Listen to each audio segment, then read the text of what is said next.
What's up, YouTube? It's Devin Midrow here, back at you again with video 27. I'm just gonna roll with that. Probably video 27 at this point.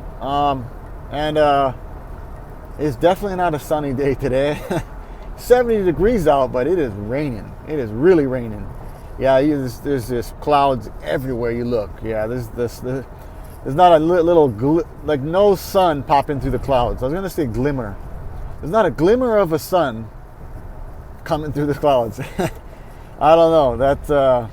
But it's Monday, and just checking in, just bringing myself to the table. What does that mean? What does that mean, bringing myself to the table? You know, again, I think this stems from, they say the number two, I think the second biggest fear in life is death for people. And the number one fear is public speaking. That's I don't know, maybe they're just kind of twisting that just to kind of advertise it, but I just thought that's just the funniest thing if you think about it, right? It's like, well, wait a minute, if you die, you know, game over, right? Like, that's it, you know, like it's done, you know what I mean? But in public speaking, you can still live on, right? I mean, you're going to be okay if you go and talk in front of a bunch of people, right? You know, or whatever, a few people or however many people you're speaking with. And I don't know, I got to find my hat. You know, it's Monday. I don't know what happened to it. It's somewhere.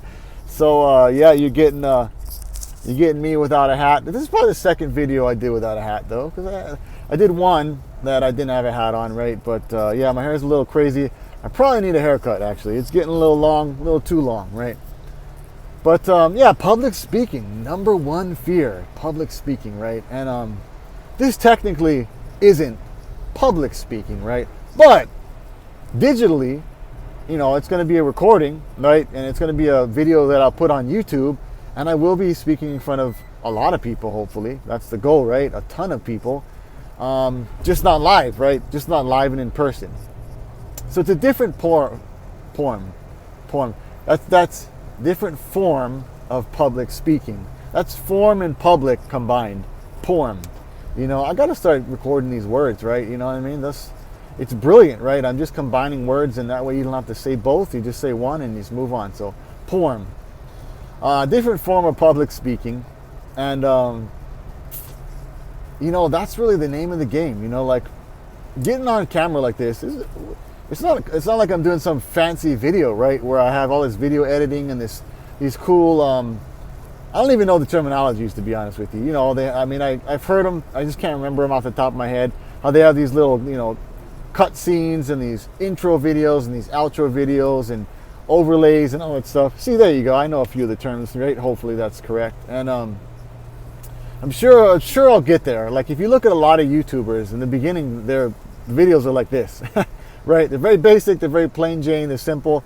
And then as they continue on and they keep growing and they get their following and all that good stuff, then they kind of go, well, you know, maybe I should go back and I should kind of touch those up. And then they start, you know, their future videos, right? They got an intro, they got, you know, some music, and they got some things they add on to, you know, spice it up, right? To really, because I mean, people appreciate that, right? That's the thing. People will appreciate you having a professional video as opposed to not having a professional video, right?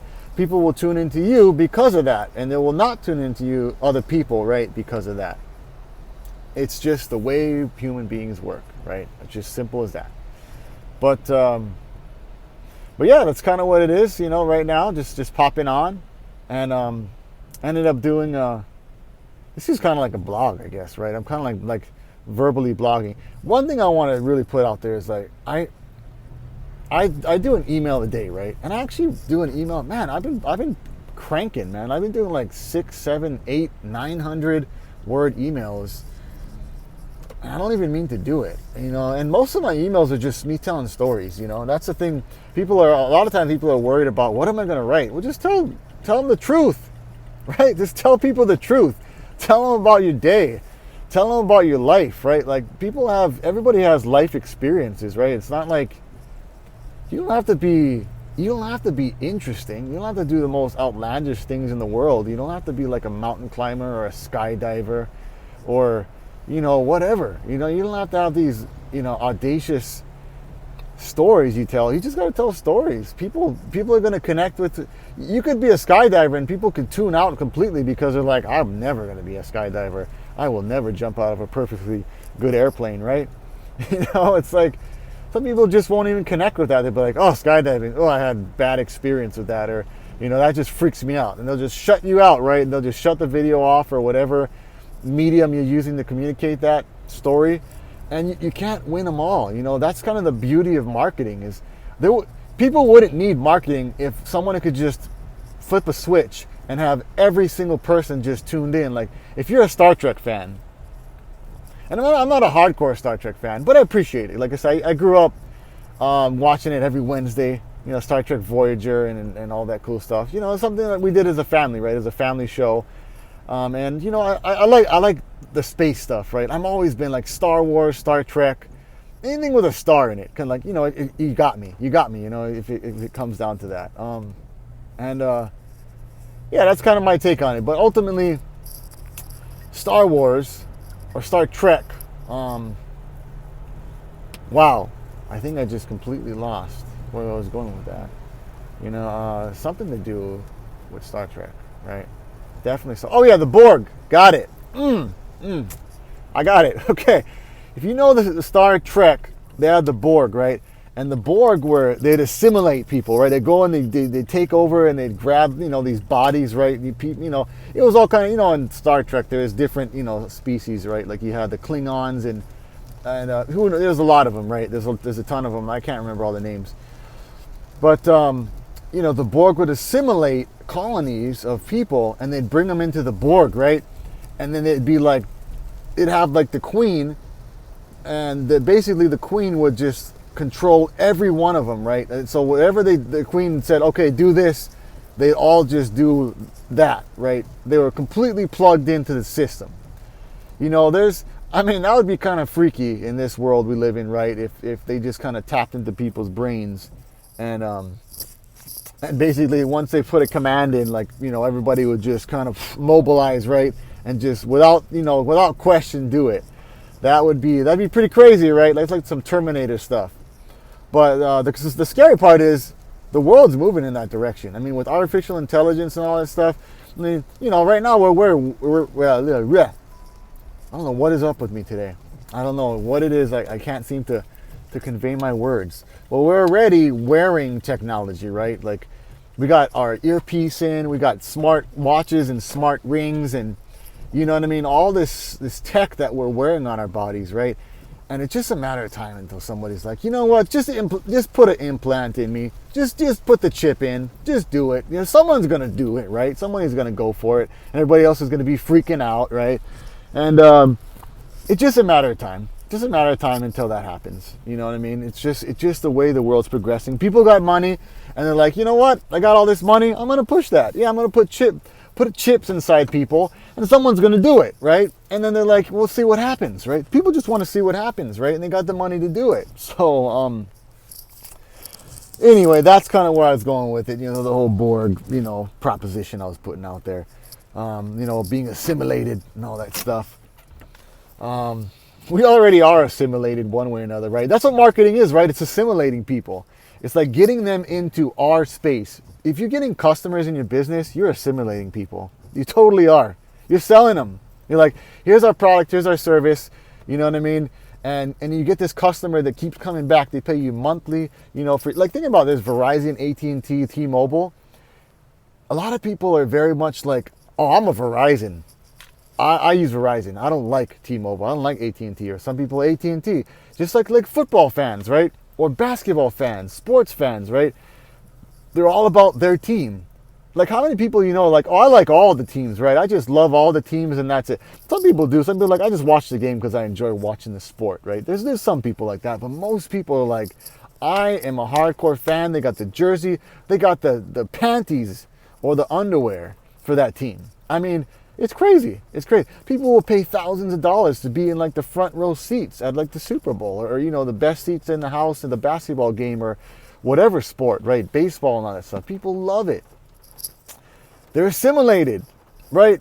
And I mean, there's marketing involved, right? There's marketing involved for all these sports teams, right? I mean, obviously, it kind of happens indirectly because there's different channels that are hosting the football games, but still they're promoting their gear, right? You go to these sports stores, and you could buy whatever, you know, team you want to buy for. Hats, jerseys, you know, shorts, you know, wristbands, and all kind of stuff, you know. So yeah, I know this kind of went all kind of crazy ways, right? But point of this is marketing, right? Marketing will always have a place.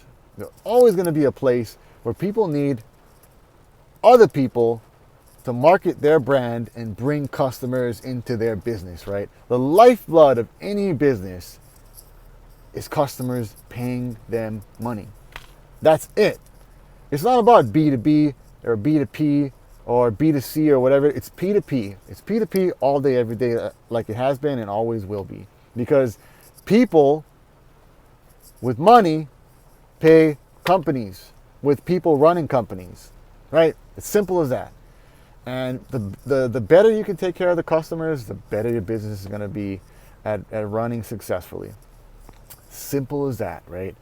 It's really all about just being genuine, being honest, being straight up, having integrity with people in your business, and you're bound to retain a lot of customers. You're going to lose some. You're going to lose some for whatever reasons they have. But if you're a stand-up business person, just honest day's work of doing the right things and taking care of people, whatever business that may be, there's so many out there, you're going to do well. You're going to do well, right? And that's what it's all about, right? It's all about help. That's what businesses really do. They help people. They help people with whatever, with your taxes, right? With your plumbing, with your building your house, right? There's just so many. I could go down the long list of whatever it is. And that's kind of where it really takes place, right? You know, so got to market. You got there's pieces to the puzzle in business, right?